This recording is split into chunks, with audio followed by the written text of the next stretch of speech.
We knew that even though crime was at a 50-year low, the numbers of people in our jail was 3 times what it was 30 years ago. What we didn't know was why. We didn't have any statewide data on who was in our jails, why they were there, how long they were there, and what was driving that growth in jail populations, and was it actually making our communities safer? Together with the leadership in the legislature and the governor and the Michigan Association of Counties and the Michigan Sheriff's Association, we put together a really diverse task force to tackle those questions. And so, I mean, you were puzzled over the last 45, 50 years.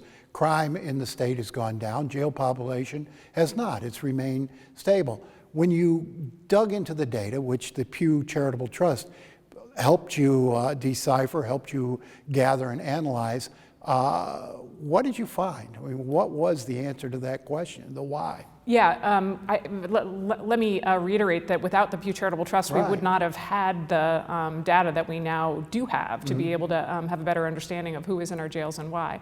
And what we learned is in Michigan, about 50% of the folks in our jails are not convicted of any crime. They're pre-trial. They're waiting for process.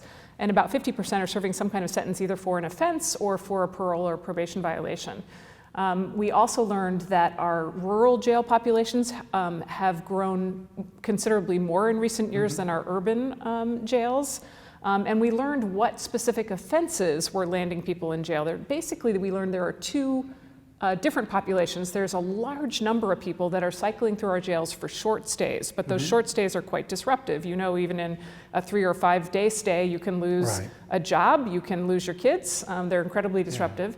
So there's a big population serving short stays, and then a much smaller population serving far longer stays. I think you saw some of those folks when you visited the Genesee County Jail, Nolan. I mean, we saw people up there who've been in jail 4 years or more and hadn't had their trial yet. Craig DeRoche, you participated in this task force, you were a member, but you've also had your own experience with the justice system. You were arrested twice and jailed for drunk driving. It led to your exit from politics. Now you're working for reform.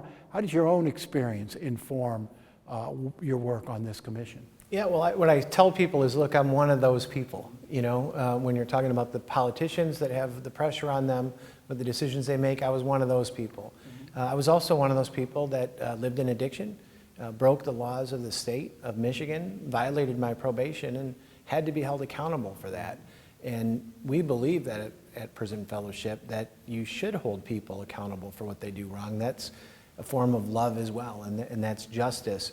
But what we have seen in the country, and particularly here in Michigan with the jail system, is that accountability is not tied toward any level of proportionate repayment for the debt that somebody has, and it's not geared for success. It's not taking somebody from a behavior that is a hazard to our community and moving them toward a crime-free lifestyle.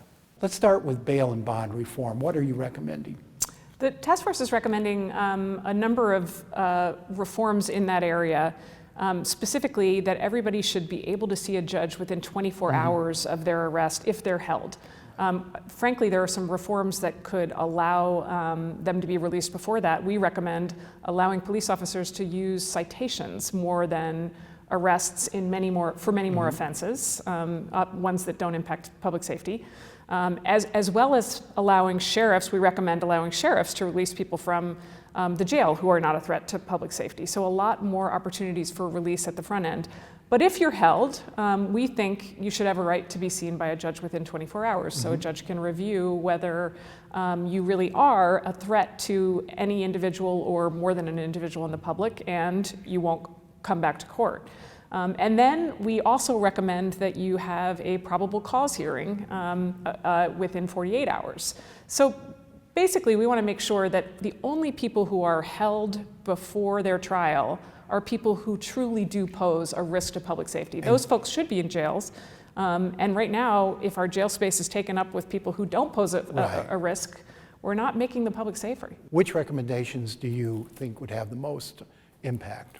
All of them. Okay. Every one of them. So hit a few of the highlights, if you will. We can't go through all 18, but Well, I think if we can even just get right, not suspending folks' driver's licenses Okay. for crimes that have nothing to do with driving safety. Which is typical in if you, Michigan. failure to pay your child support, if your driver's license is suspended, that's not going to help you pay the child support you Right. owe. Okay. So if we can decouple suspending people's driver's licenses from so many crimes that have nothing to do with driving safety, that'll be a huge step forward.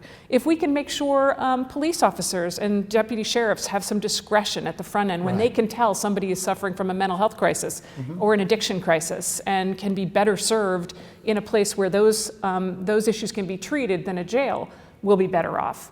If we can rethink how the presumptions that people have when they Right. show up in a courthouse and they're not charged with a crime that puts them, that makes them a risk to public safety, we'll be better off. But I promise you they're interconnected and they all matter. bottom line question is always, what's this going to cost?